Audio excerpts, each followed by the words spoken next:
Mesdames et messieurs, bonjour à toutes et à tous. Je suis le directeur de l'Institut national du patrimoine et c'est avec une grande joie que nous accueillons cette journée, puisqu'il s'agira vraiment d'une journée de travail organisée par le Comité français du bouclier bleu et avec le soutien du département des affaires européennes et internationales de la Direction générale des patrimoines du ministère de la Culture. Je salue le directeur général des patrimoines qui vient de nous rejoindre et qui connaît bien cette maison. Le thème de cette journée, rebondir après le drame, patrimoine et résilience, est en résonance profonde avec les formations que nous offrons ici à l'Institut national du patrimoine, formation initiale des conservateurs et des restaurateurs, formation continue, et puis aussi, j'en dirai un mot, avec notre programmation scientifique et culturelle. Nous essayons, pas à pas, de faire évoluer la formation pour qu'elle puisse prendre en compte cette question de la résilience, qui est au fond au cœur du travail du conservateur, puisque quand il étudie ses collections, quand il les présente, il se prépare déjà à ce qui pourrait advenir. Et l'on sait bien, pour avoir observé ce qui a pu se passer dans des zones de conflit, par exemple, que lorsque les collections avaient fait l'objet d'un soin particulier préalablement à ces conflits, elles avaient beaucoup plus de chances d'être sauvées et d'être mises à l'abri lorsque le drame advenait. Donc c'est vraiment au cœur de cette formation. Nous essayons d'y adjoindre maintenant des modules spécifiques. Nous avons été, comme tout le monde, très touchés par l'incendie de Notre-Dame, et nous essayons de réfléchir à la manière dont la formation doit prendre en compte ce type d'événement. Alors il y avait déjà des modules sur les plans de sauvegarde, c'est quelque chose que nous essayons d'amplifier, auquel donner plus d'importance, et nous essayons de le faire aussi à travers notre offre de formation continue qui est offerte à tous les professionnels du patrimoine en France et à l'étranger à travers les coopérations internationales que nous nouons. Et puis, et j'en terminerai là, notre programmation scientifique et culturelle qui est ouverte au public intéressé par ces questions de patrimoine essaie d'embrasser les problématiques actuelles qui tournent autour de la notion de patrimoine. Et il y en a deux principales. C'est la question, je dirais, du développement durable d'une manière générale.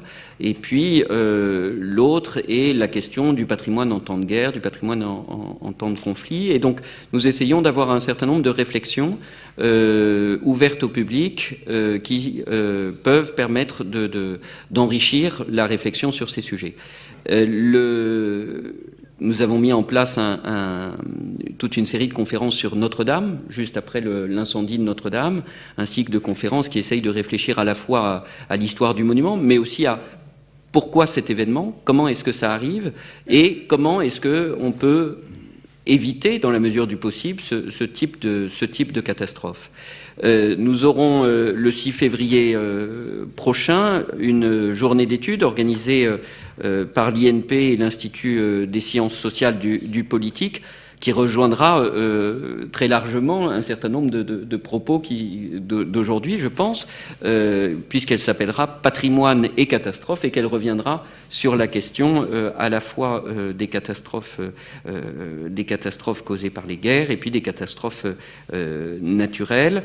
Nous accueillons enfin, et j'en terminerai là, un séminaire qui est appelé à se développer dans les mois qui viennent sur patrimoine et zones de conflit.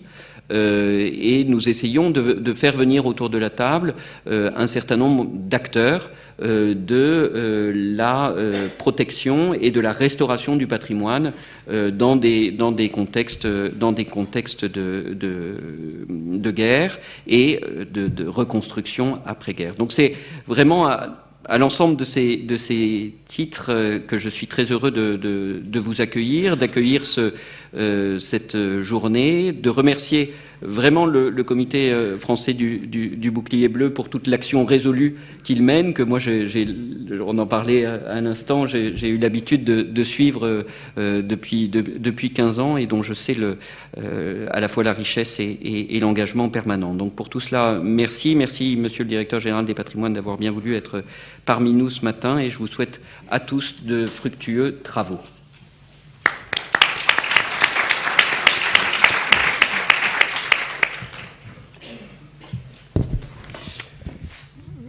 Madame la Présidente, Monsieur le Directeur de l'Institut national du patrimoine, cher Charles, Mesdames et Messieurs, bonjour à toutes et à tous. D'abord, je voudrais m'excuser de mon retard, donc je vais essayer d'être bref pour vous permettre de respecter le programme chargé de votre journée.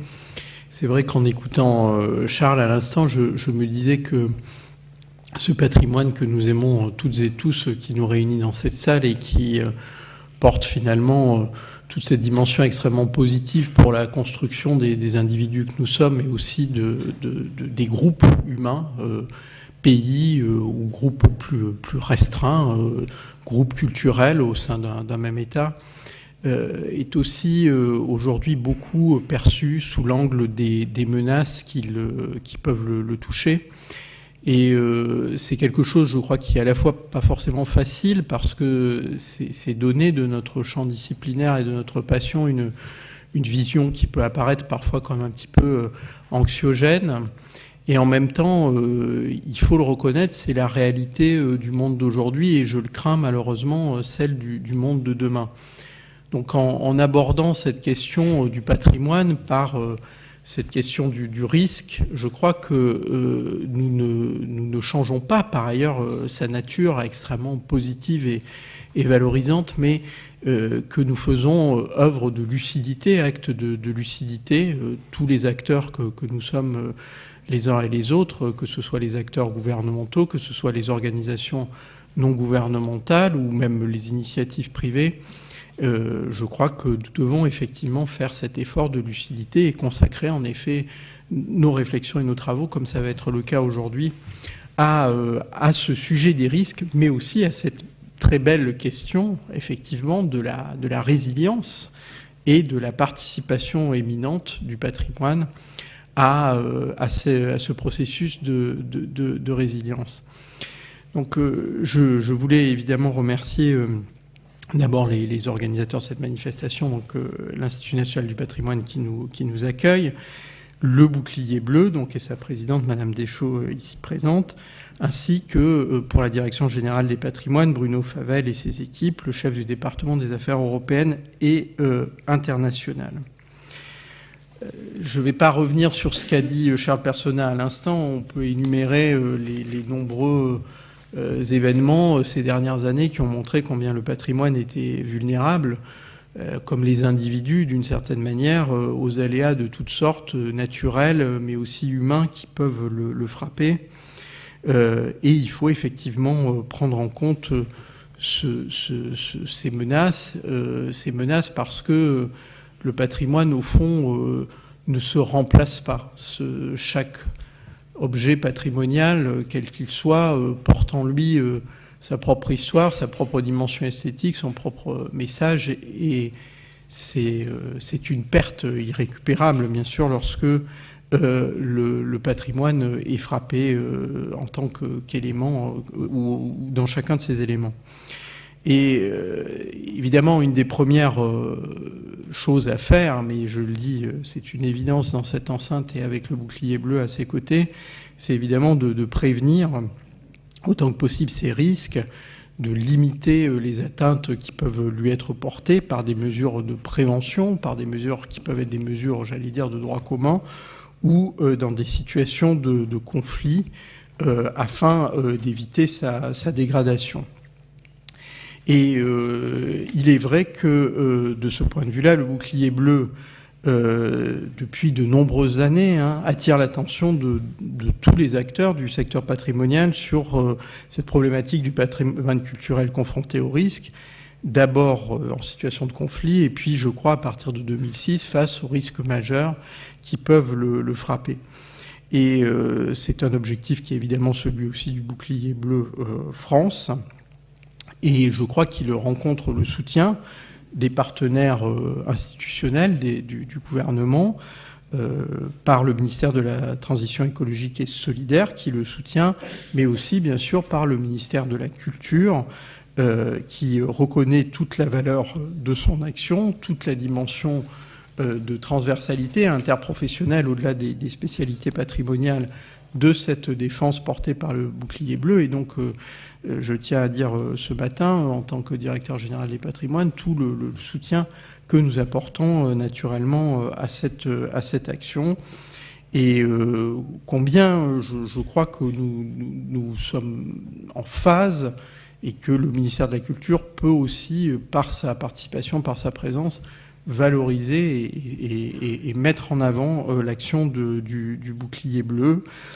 Et puis faire passer aussi ce message au-delà des ministères qui sont déjà impliqués dans l'ensemble de la sphère des politiques publiques, de manière à associer toutes les politiques publiques de l'État et d'ailleurs dans une certaine mesure des collectivités qui peuvent rejoindre les enjeux du bouclier bleu, et bien à participer. Donc vous pouvez compter sur le ministère de la Culture, bien sûr, pour porter ce message en intergouvernemental. Alors cette question de la résilience, c'est une belle question. C'est une question qui vient de la physique et que définit le neuropsychiatre Boris Cyrulnik comme étant la capacité à réussir, à vivre, à se développer en dépit de l'adversité, et aussi la reprise d'un nouveau développement après un traumatisme. Alors c'est évidemment une question des individus, c'est très clair. Nous l'avons toutes et tous vécu, peut-être, ou nous le vivrons dans notre vie individuelle, mais c'est aussi, et c'est tout l'intérêt d'avoir porté ce thème aujourd'hui, c'est aussi évidemment une question de la collectivité, une question des sociétés, et vous aurez l'occasion de vous pencher sur cette dimension du patrimoine, sur sa participation à la résilience, dans les témoignages que vous entendrez aujourd'hui et dans les différentes interventions. Et il est vrai que c'est le message, je crois, qui sera porté aujourd'hui, comme d'autres phénomènes, au fond, de la vie collective, de la manifestation de la culture et de l'aspiration des êtres humains vers la beauté. Le patrimoine joue un rôle, évidemment, éminent dans la reconstruction des sociétés, avec les tragédies qui peuvent évidemment les frapper. Donc il y a évidemment aussi, vous aurez l'occasion certainement de le dire aujourd'hui, un certain nombre de mesures, un certain nombre de dispositifs qui participent d'une manière plus concrète, plus technique, à mettre en place les conditions de cette résilience lorsque une catastrophe arrive. Il faut évidemment anticiper, on l'a déjà dit, sur la sauvegarde du patrimoine en amont, c'est-à-dire avant les conflits. Charles Personnaz faisait allusion à Notre-Dame, et c'est vrai que pour avoir participé d'une manière très directe aux opérations qui se sont produites dans la nuit du 15 au 16 avril, nous avons vu combien sur les objets mobiliers, en fait, la planification en amont nous avait permis finalement de sauver tous les objets qui se trouvaient dans la cathédrale. Et donc c'était quelque chose qui évidemment n'était pas le fruit du hasard, mais le fruit d'une coopération extrêmement suivie pendant des années entre les services du ministère de la Culture, le clergé affectataire et bien entendu les services d'incendie et de secours, les pompiers, les forces de l'ordre. Et donc comment cette évacuation effectivement a été possible et a permis à tout le moins d'éviter ces pertes-là. Et effectivement, nous devons avoir cette capacité, au-delà des principes qui nous réunissent tous, à se doter des outils, des procédures qui permettent de rendre cette résilience possible et de faire en sorte que chacune et chacun, après une telle catastrophe, puisse s'attacher finalement aux objets, à cet ensemble d'objets, à ces constructions qui font le patrimoine et qui permettent la reconstruction. Donc je n'en dirai pas plus, je voulais juste vous souhaiter en conclusion une excellente journée de travail, vous dire combien Vous êtes ici, chez vous, dans le réseau du ministère de la Culture, par son opérateur, l'Institut national du patrimoine, dont le dynamisme en matière de programmation scientifique et culturelle a été rappelé. Vous dire aussi que la Direction générale des patrimoines elle-même va, dans les années qui viennent et dès 2020, monter en charge, entre guillemets, dans cette question de la programmation scientifique. Je crois que nous sommes en train de nous réorganiser aujourd'hui dans le cadre d'une transformation du ministère, et que les valeurs scientifiques, culturelles et techniques du patrimoine devront être portées extrêmement fortement dans cette nouvelle organisation. Et nous souhaitons notamment, d'ici la fin de l'année 2020, organiser une grande manifestation qui toucherait à cette question et qui reprend en partie vos débats d'aujourd'hui sur les nouveaux risques concernant le patrimoine et aussi sur les nouvelles réponses qu'il faut y apporter. Ce sont des sujets qui sont déjà pas mal traités dans un certain nombre de manifestations de très grande qualité, notamment celle du patrimoine face au réchauffement climatique. En effet, face au conflit, on va l'évoquer aujourd'hui, ou encore face à des risques tels que l'hyperfréquentation ou également le risque lié à la fracture numérique. Et donc que tout cela, évidemment, doit être pris en compte aussi par une direction générale d'administration centrale, mais doit aussi, évidemment, être abordé sous l'angle des réponses que nous y apportons, parce que c'est important, évidemment, de ne pas, et j'en terminerai là-dessus, de ne pas être dans la sidération. Hein, il y a une phrase de Spinoza que je trouve tout à fait magnifique. Il disait qui est dirigé par la crainte n'est pas dirigé par la raison. Et je pense que effectivement, nous devons, face à ce qui nous inquiète, trouver les modes de réaction rationnels et efficaces qui permettent de garantir à nos sociétés un avenir individuel et collectif. Et si nous sommes dans cette pièce, c'est parce que nous pensons qu'évidemment, le patrimoine est un facteur fondamental de cet avenir individuel et collectif. Voilà, je vous souhaite d'excellents travaux et des réflexions riches et nourries. Merci infiniment.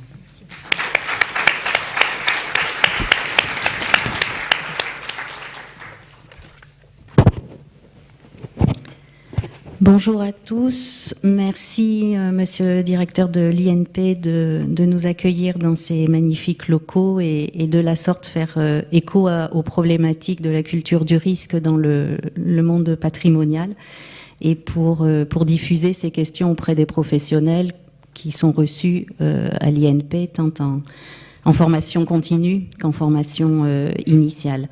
Merci, monsieur le directeur général des patrimoines, de nous faire l'honneur d'être là déjà, d'introduire ces travaux. Merci aussi de votre soutien financier, puisque nous avons pu concevoir et réaliser ce colloque grâce à l'aide du ministère de la Culture. Et merci de votre soutien que vous venez de renouveler au bouclier bleu. C'est évidemment extrêmement précieux. Je voulais également vous remercier, vous, mesdames et messieurs les experts qui interviendraient à ce colloque, de nous prêter votre voix et de nous faire profiter de vos expériences. Et puis, bien sûr, merci à tous ceux qui êtes là, vous tous, dans cet auditorium pour écouter et interroger nos intervenants sur le sujet des patrimoines et de la résilience. Le Bouclier Bleu France est heureux de vous proposer ce colloque. Nous travaillons depuis 20 ans maintenant sur l'impact des catastrophes naturelles ou des conflits sur le patrimoine culturel et sur la protection de celui-ci en amont. Nous travaillons donc en premier lieu sur le développement de la culture du risque auprès des professionnels de tous les patrimoines en France. Ça passe donc par l'anticipation des sinistres et des catastrophes qui peuvent impacter le patrimoine, notamment par la rédaction des plans de sauvegarde des biens culturels ou des plans d'urgence. Il y a encore un peu des vocabulaires différents dans les différentes branches du patrimoine, et par bien sûr la diffusion des bonnes pratiques et des bons gestes quand le sinistre survient. En parallèle, le Bouclier Bleu France travaille également sur le développement de la prise en compte du patrimoine culturel auprès des professionnels du risque et du secours. Notamment, nous incitons les responsables de la mise en œuvre de la rédaction des plans de protection contre les inondations, les PAPI, qui sont développés sous l'égide du ministère de la Transition écologique. Et donc, nous essayons de les inciter à prendre le patrimoine culturel en compte dans leurs travaux de préparation et d'anticipation des inondations en particulier. Aujourd'hui, là, est-ce qu'on osera dire que c'est, entre guillemets, à la suite du drame de Notre-Dame, la question de la prévention des risques est devenue évidente pour tout le monde, ou beaucoup de gens en tout cas. Pour les membres du Bouclier Bleu, ça fait 20 ans qu'on y travaille. Et la difficulté a été effectivement d'arriver à inciter les gens à prendre en considération cette difficulté, cette prise de conscience pour la protection en amont du patrimoine. Donc ça passe par l'insertion du patrimoine dans les politiques de gestion du risque, la mémoire des sinistres également, la création et la mise en place des plans de sauvegarde des biens culturels, le rapprochement avec les services départementaux d'incendie et de secours, le développement de la culture des premiers gestes d'urgence, la coopération locale au niveau pour l'urgence, au niveau des différents établissements et de la gestion locale de ces questions-là, avec bien sûr pour cible l'ensemble des patrimoines sans distinction de type de patrimoine. Et je dirais que c'est l'une des forces du Bouclier Bleu de travailler effectivement sur le multisectoriel. Depuis, on va faire un tout petit retour en arrière. Depuis 2 ans, malheureusement, l'actualité nous a permis de voir que, ne serait-ce qu'en France, tout les types de catastrophes naturelles ou de sinistres pouvaient être représentés. Je ne vais pas passer trop de temps, bien sûr, à faire ces rappels, mais bien sûr, Notre-Dame, nul n'est besoin de rappeler. Nous avons eu sur le territoire français des inondations en nombre. Je ne citerai que celle du Var, des Alpes-Maritimes, celle de l'Aude également en octobre 2018. Qui ont impacté notamment pas mal d'archives communales, des tempêtes et des orages, un orage de grêle sur la collégiale de Romans en juin 2019, c'est juste un exemple, des submersions marines, on a tous en tête également le musée Cocteau de Menton en octobre 2018, et puis même les tremblements de terre, puisque en France aussi il y a des tremblements de terre, et on a également tous à l'esprit les gros dégâts faits sur le clocher de la cathédrale, de l'église du Teil, qui datait de la fin du 19e siècle en novembre dernier. Évidemment, les conflits armés sont au cœur des réflexions du Bouclier Bleu, même si en France, nous avons la chance de ne pas avoir de conflits sur notre territoire. La question, bien sûr, reste posée et nous verrons différents cas de figure, justement, au cours de cette matinée. Il y a donc urgence à traiter de l'urgence, anticiper les effets qu'une situation de crise pourra faire peser sur le patrimoine culturel pour en réduire les impacts. Il y a urgence à développer la culture du risque dans tout le domaine du patrimoine culturel. Juste un tout petit rappel au niveau du Bouclier Bleu. Donc nous existons depuis 2001. Nous sommes le relais en France du Blue Shield international.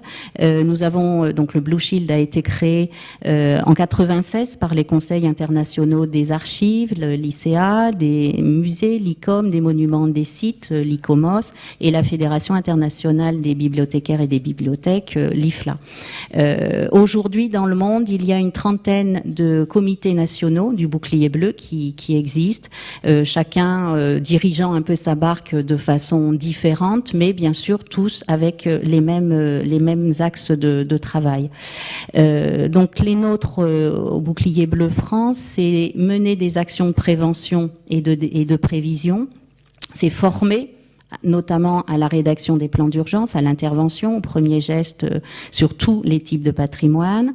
C'est également réaliser des exercices de simulation de sinistres, et je dois dire que nous sommes à peu près les seuls en France à faire et à avoir fait des exercices de simulation de sinistres sur feu réel, bien évidemment en très étroite collaboration avec les pompiers, avec les SDIS, mais voilà, pour le moment en France, il n'y en a pas encore tant que ça qui sont sur ce terrain-là. C'est également sensibiliser les institutions comme les populations à la fragilité du patrimoine culturel, et surtout à nos yeux faciliter l'échange de culture entre les spécialistes du secours qui sont habitués à une ligne de commandement et les spécialistes de la protection physique du patrimoine culturel qui connaissent mieux, bien sûr, les effets des sinistres sur les matériaux du patrimoine culturel. Et puis donc, bien sûr, pour tout cela, nous souhaitons favoriser la coopération transversale entre les différents spécialistes du domaine du patrimoine culturel.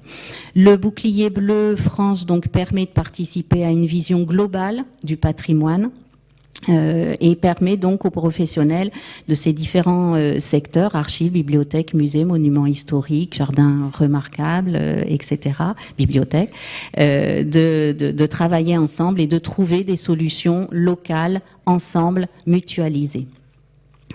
Je voudrais juste, pour ne pas prendre trop de temps sur la matinée, vous dire que donc notre association, c'est aussi des gens, bien évidemment, et grâce à eux nous pouvons fonctionner. Donc je voudrais vous demander de vous lever et présenter à tout le monde notre vice-président Étienne Féot. Voilà. Françoise Collange, je sais pas où elle est. Elle est là, merci. Au niveau de la com, et Valérie Luquet également, qui a voilà, merci, une grande place pour la com au sein de l'association. Martine Boilly, notre trésorière, Anne Doga-Pernin, qui est là, merci, notre secrétaire général adjoint, Guillaume Turbiac, notre coordinateur des actions bouclier bleu, qui est peut-être à l'extérieur parce que voilà, il est aussi sur d'autres fronts, et Anne-Marie Kérard, notre secrétaire que vous avez vu tout à l'heure au moment de l'inscription. Je voudrais juste, pour terminer complètement, évoquer quelques petits éléments pour 2020 pour le bouclier bleu. Ça va être une année un peu cruciale pour nous, notamment dans la recherche de financement, et peut-être la Direction générale des patrimoines pourra-t-elle nous aider sur ce plan-là. Aujourd'hui, nous ne bénéficions d'aucune subvention de fonctionnement pour l'association. Nous ne vivons que sur les cotisations des membres, et évidemment, au bout d'un moment, voilà, on peut pas aller beaucoup plus loin. Donc, recherche de financement. Également, nous avons un projet d'ambassadeur pour porter la bonne parole, si je puis dire, du bouclier bleu, et bien sûr toutes ces thématiques. Et également un projet au niveau de la mémoire des sinistres qui nous paraît également extrêmement importante pour pouvoir aller de l'avant, progresser. C'est consigner les sinistres qui se sont déjà produits et essayer de comprendre justement les différentes implications pour essayer de pouvoir mieux les contrer, mieux y répondre dans l'avenir.